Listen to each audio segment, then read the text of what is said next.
Arun, good morning. ഈ ദൗത്യം അത് ഇന്നും ആരംഭിച്ചിട്ടുണ്ടോ? ദൗത്യം ഇപ്പോൾ 3-ാം ദിവസത്തിലേക്ക് കടക്കുകയാണ്.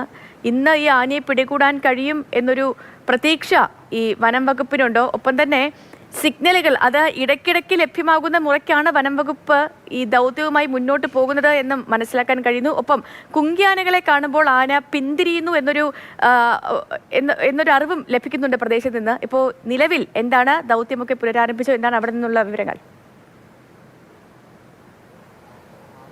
Good morning Sethu. ഈ ദൗത്യത്തിൻ്റെ പുരോഗതിയെ പറ്റി പറയുമ്പോൾ ഏറ്റവും പുതിയ വിവരം അനുസരിച്ച് ഈ ട്രാക്കിംഗ് ടീം വനത്തിന് ഉള്ളിലേക്ക് പോയിട്ടുണ്ട്. ഏറ്റവും അവസാനം ആനയുടെ ഒരു ലൊക്കേഷൻ സംബന്ധിച്ച് നമുക്ക് ലഭിച്ച വിവരം എന്ന് പറയുന്നത് ആന ഇന്നലെ ഉണ്ടായിരുന്ന ആ ഒരു പ്രദേശം എന്ന് പറയുന്നത് മണ്ണുന്തിയിൽ നിന്ന് ഒരു ഉൾവനത്തിലായാണ്. ഇവിടെ വെച്ച് മയക്കുവെടി വെക്കാനുള്ളൊരു ശ്രമമായിരുന്നു വനം വകുപ്പ് ഇന്നലെ നടത്തിയത്. ഇപ്പോൾ നമുക്ക് ദൃശ്യങ്ങളിൽ കാണാം. കോനി സുരേന്ദ്രനെയാണ്. ഈ കുങ്കി ആനകളുടെ ഒരു സംഘം 2 തവണയും ഈ ഉൾവനത്തിലേക്ക് പോയിരുന്നു, ആനയ്ക്ക് സമീപമായി എത്തിയിരുന്നു. പക്ഷേ ഈ ഭൂപ്രകൃതി വല്ലാത്തൊരു വെല്ലുവിളി ഉണർത്തുന്ന ഒരു സാഹചര്യം തന്നെയാണ് ഇപ്പോൾ വനംവകുപ്പിന് മുന്നിലുള്ളത്. 2 തവണയും മെഞ്ഞാന്നും ഇന്നലെയും വനംവകുപ്പ് ഈ ആനയ്ക്ക് ഒരു 100 മീറ്റർ അകലെ എത്തി ആനയെ വലയം ചെയ്യുന്ന ഒരു സാഹചര്യം ഉണ്ടായിരുന്നു കുങ്കി ആനകൾ. പക്ഷേ ഇത് 2 പ്രധാനപ്പെട്ട വെല്ലുവിളികളാണ്. ഒന്ന്, ഈ അടിക്കാടുകൾ, ഒരു ആൾപ്പൊക്കത്തിലുള്ള അടിക്കാടുകളാണ്.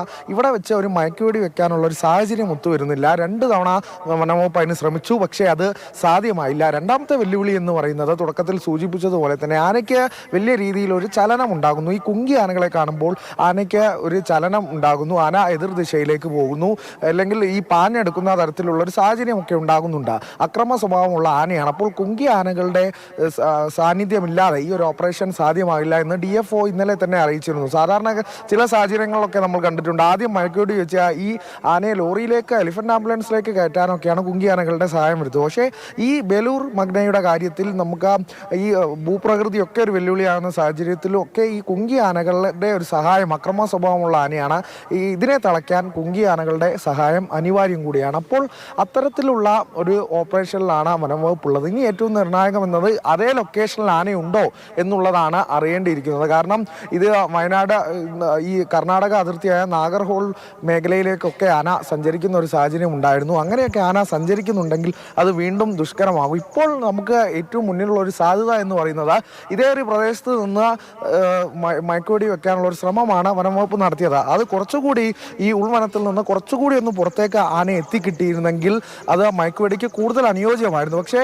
അങ്ങനെ ആന പിന്തിരിഞ്ഞു പോകുന്നതാണ് ഏറ്റവും വെല്ലുവിളിയാകുന്നത്. അപ്പോൾ ഈ ഭാഗത്ത് വെച്ച് തന്നെ മയക്കുവെടി ഉതിർക്കാനുള്ള ഒരു ശ്രമം വനംവകുപ്പിന്റെ ഭാഗത്ത് ഇപ്പോഴും തുടരുക തന്നെയാണ്. ഞാൻ കമലിലേക്ക് കൂടി പോകുന്നു. കമൽ, ഈ ദൗത്യം അത് ഇന്നിപ്പോൾ 3-ാം ദിവസത്തിലേക്ക് എത്തി നിൽക്കുകയാണ്.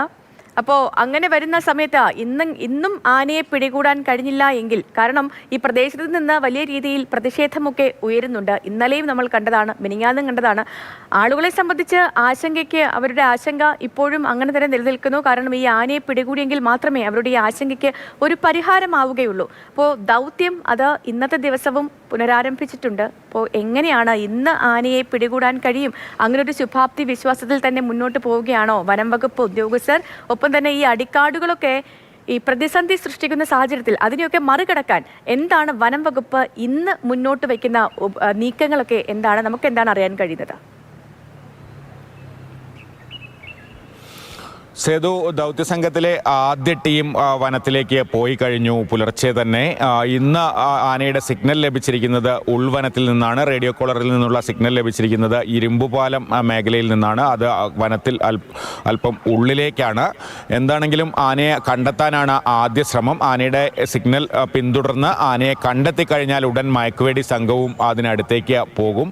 ഇന്നലെ പലതവണ മയക്കുവെടി വെക്കാനുള്ള ശ്രമം നടന്നിരുന്നു. പക്ഷേ ഈ അടിക്കാടുകളും ഈ ലന്താന കാടുകളാണ് പലയിടത്തും കാട്ടിനുള്ളിൽ. അത് വലിയ ഉയരത്തിൽ വളർന്നു നിൽക്കുകയാണ്. അതുകൊണ്ട് തന്നെ ആനയെ മയക്കുവെടി വെക്കാൻ ഇന്നലെ കഴിഞ്ഞില്ല. ഇന്നലെ വളരെ വൈകിയും ദൗത്യം തുടർന്നിരുന്നു. ഇരുട്ട് വീണ ശേഷമാണ് ദൗത്യസംഘം ഇന്നലെ വനത്തിൽ നിന്ന് പുറത്തേക്ക് വന്നത്. രാവിലെ കയറിയതിന് ശേഷം ദൗത്യസംഘത്തിലെ ആരും ഇന്നലെ പുറത്തേക്ക് വന്നിരുന്നില്ല. മുഴുവൻ സമയവും ഈ ആനയുടെ പിന്നാലെയായിരുന്നു. പലപ്പോഴും ആനയെ നേരിൽ കണ്ടെങ്കിലും പക്ഷേ ഈ മയക്കുവെടി വെക്കാനുള്ള സാഹചര്യം ഉണ്ടായില്ല. മാത്രമല്ല ഉൾവനത്തിൽ നിന്ന് മയക്കുവെടി വെക്കാനും കഴിയില്ല. ഈ ഈ വാഹനം എത്തണം. കുങ്കിയാനകളെ കൊണ്ട് ഈ വാഹനത്തിലേക്ക് കയറ്റാനുള്ള സ്ഥലവും എല്ലാം പരിഗണിച്ച ശേഷമേ മയക്കുവെടി വെക്കാൻ കഴിയുകയുള്ളൂ. ആന ഈ തീറ്റയും വെള്ളവും സുലഭമായ ഒരു വനമേഖലയാണ് ഇതിന് ഉള്ളിലേക്കുള്ളത്. അവിടെയാണ് ആന, ആ ഭാഗത്ത് തന്നെ നിൽക്കുകയാണ്. ആന സഞ്ചരിക്കുന്നുണ്ട്, പക്ഷേ ആ ഒരു മേഖല വിട്ട് പോകുന്നില്ല. എന്താണെങ്കിലും അത് ഒരു ആശ്വാസമാണ് വനംവകുപ്പിനെ സംബന്ധിച്ചിടത്തോളം. കാരണം കൂടുതൽ സഞ്ചരിച്ചാൽ നാഗർഹോളെ ടൈഗർ റിസർവിലേക്ക് കയറും. കർണാടക വനമേഖലയാണ്. പിന്നീട് നമ്മുടെ വനംവകുപ്പിന് മയക്കുവെടി വെക്കാനോ മറ്റെന്തെങ്കിലും ചെയ്യാനോ കഴിയില്ല. എന്തായാലും ആന പക്ഷേ ഈ ബാവലി സെക്ഷനിലെ വനമേഖല വിട്ട് ഒരുപാട് ദൂരേക്ക് സഞ്ചരിക്കുന്നില്ല, അതിനകത്ത് തന്നെ സഞ്ചരിച്ചുകൊണ്ടേ ഇരിക്കുന്നു എന്നതാണ് ഇന്നലത്തെ സാഹചര്യം. എന്തായാലും ഇന്നലെ 200 ദൗത്യസേന അംഗങ്ങളാണ് ഈ കാട്ടിൽ കയറിയത്. 10 ടീമുകളായി. ഇന്നും അതേ സംഘം തന്നെ കയറും എന്നാണ്. ശരി കമൽ, എന്താണെങ്കിലും ദൗത്യം പുനരാരംഭിച്ചു. ഇന്നെങ്കിലും ഈ മോഴയാനയെ പിടികൂടാൻ കഴിയും വനം വകുപ്പിന് എന്ന് തന്നെ പ്രതീക്ഷിക്കാം.